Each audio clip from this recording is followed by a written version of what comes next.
Ketahui bahwa Akseleran ini berencana melantai di Bursa Efek Indonesia dengan kode sahamnya sudah ditulis begitu ya AKSL. Nah, seperti apa sih sebetulnya Anda melihat prospek bisnis dari P2P lending ini? Sebelum kita membahas prospektusnya ya Mas Reza, seperti apa? Ya, jadi kalau utamanya secara bisnis dari AKSL ini atau perusahaan P2P lending Akseleran ini, jadi ada 3 poin utama yang menjadi story utama dari perusahaan ini. Sebelum masuk sana kita akan bahas secara bisnisnya sendiri.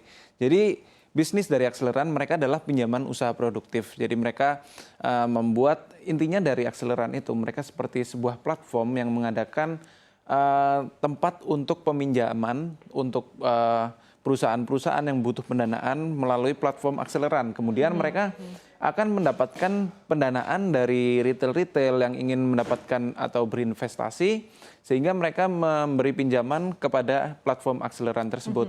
Dan kemudian akhirnya dari pihak Akseleran tentunya akan menyalurkan dana itu ke perusahaan dan akhirnya perusahaan akan memperoleh pendanaan untuk pengembangan bisnis, nanti akan ada bagi hasil kepada retail-retail yang berinvestasi di Akseleran. Oke, tapi artinya memang kalau Akseleran ini dia fokusnya kepada pinjaman usaha produktif ya, berarti bukan konsumtif begitu ya Mas Reza? Benar sekali. Oke, tapi kalau kita lihat begitu ya keunggulannya dari peer-to-peer lending untuk usaha produktif sendiri seperti apa ketimbang konsumtif? Karena di satu sisi juga kita ketahui bahwa peer-to-peer lending biasanya memang lebih dekat begitu kaitannya dengan masyarakat yang membutuhkan dan tidak sedikit juga bersifatnya adalah konsumtif begitu. Seperti apa Mas Reza?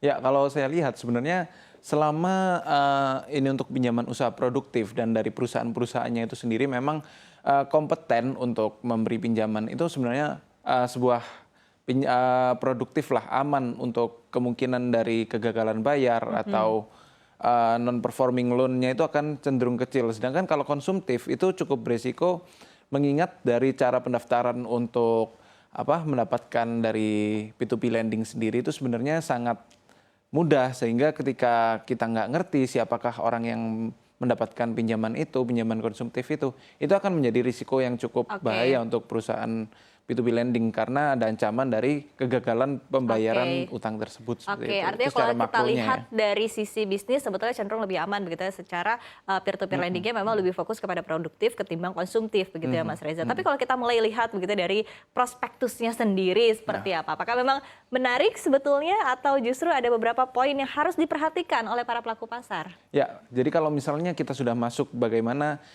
ke kinerja dari bisnisnya Akseleran itu sendiri. Perusahaan ini memang secara revenue mengalami pertumbuhan. Namun apa gunanya pertumbuhan kalau tidak dapat menghasilkan kinerja dari bottom line-nya. Kita lihat secara rugi dari tahun 2020 hingga 2022 ini mencatatkan kerugian, masih konsisten rugi dan perusahaan ini berani untuk IPO dalam keadaan rugi. Ini akan menjadi risiko yang cukup bahaya untuk investor berinvestasi di saham Akseleran. Meskipun di satu sisi di tengah pertumbuhan pendapatannya dan juga kerugiannya yang semakin mengecil, ini akan kita masih belum tahu bagaimana kemungkinan atau potensi kedepannya dari saham Akseleran ini. Apakah mereka memang bisa kedepannya untuk mencatatkan kinerjanya menjadi positif? Karena kita secara historis, secara background dari saat IPO kita belum tahu nyatanya bagaimana. Apakah masih mungkin dari Akseleran itu membalikkan keadaan dari awalnya yang merugi menjadi kedepannya membukukan laba bersih seperti itu. Oke, tapi kalau kita berbicara terkait dengan ini kan cenderung masuk juga ke teknologi begitu kan, karena peer-to-peer lending, kemudian juga telekomunikasi, teknologi ya cenderung sebetulnya. Nah, tapi kalau misalnya kita berbicara terkait dengan fintech ataupun juga sektor teknologi ini kan memang tidak sedikit begitu ya, yang bahkan kemarin juga Goto juga melantai, tapi dengan kondisi yang masih merugi begitu. Nah, apakah ini juga bisa menjadi sebuah pengecualian bagi para pelaku pasar begitu ya? Kalau kita lihat valuasinya memang masih tadi Anda juga menyebutkan mahal begitu. Apakah memang sebetulnya ya memang karena sektornya teknologi aja begitu makanya wajar merugi atau seperti apa Mas Reza? Ya, kalau kita lihat dari sini memang secara rasio-rasio keuangan menunjukkan nilai yang cukup tinggi untuk perusahaan yang merugi karena ini akan menjadi risiko ketika perusahaan itu belum tahu bagaimana potensi ketika mereka itu cara mereka bisa mendapatkan atau mencatatkan keuntungan. Nah, secara PSR atau price to sales ratio ini sudah menunjukkan nilai yang cukup tinggi, berada di range 14,42 hingga 17,31. Biasanya kita di saham yang sudah listing aja kita lihat PER berada di 15 itu sudah cukup premium lah, harga yang rata-rata. Nah ini secara sales saja mereka salesnya 14,42 sampai 17,31 ini sudah menunjukkan bahwa emiten ini cenderung dinilai dengan valuasi yang cukup premium di IPO ini. Kemudian secara PBV pun kita menghilangkan penghitungan PER karena disebabkan oleh perusahaan yang masih belum bisa membukukan keuntungan tentunya. Sehingga kita lihat dari sisi PBV juga atau perbandingan antara harga dan juga aset atau modalnya ini masih menunjukkan nilai yang juga cukup tinggi berada di 2,95 hingga 3,02. Biasanya PBV yang baik ada di sekitaran di bawah 1,5.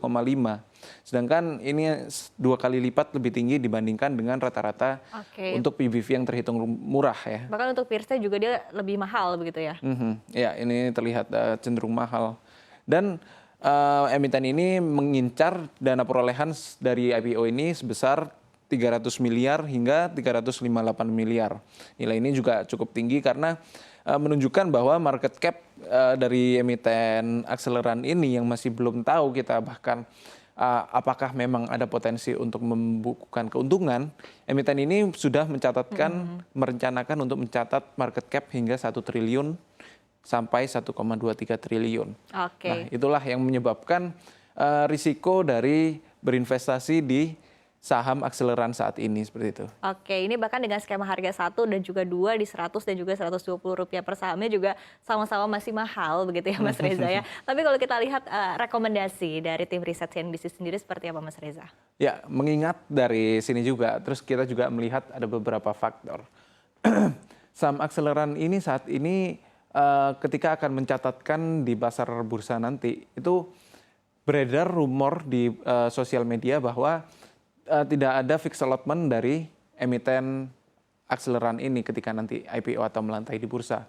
Sehingga ini akan cukup berisiko mengingat tidak ada yang akan menahan dari kepemilikan saham nanti ketika saham akseleran ini IPO. Jadi tidak ada standby buyer, tidak ada yang akan membeli, institusi yang akan membeli dari saham akseleran ini, dan juga ini akan cenderung terdistribusikan ke retail. Sehingga karena kita tahu bahwa behavior dari retail ketika berinvestasi di saham IPO, biasanya mereka akan cenderung untuk cepat dalam pergerakannya, sehingga ketika sudah memiliki, mereka akan cenderung cepat untuk menjual. Nah, ketika tidak adanya fixed allotment, akhirnya mereka akan cenderung barang itu akan di retail dan tidak ada institusi yang menahan, sehingga pergerakannya akan cenderung menurun. Sehingga ini akan cukup berisiko untuk berinvestasi di saham IPO akseleran.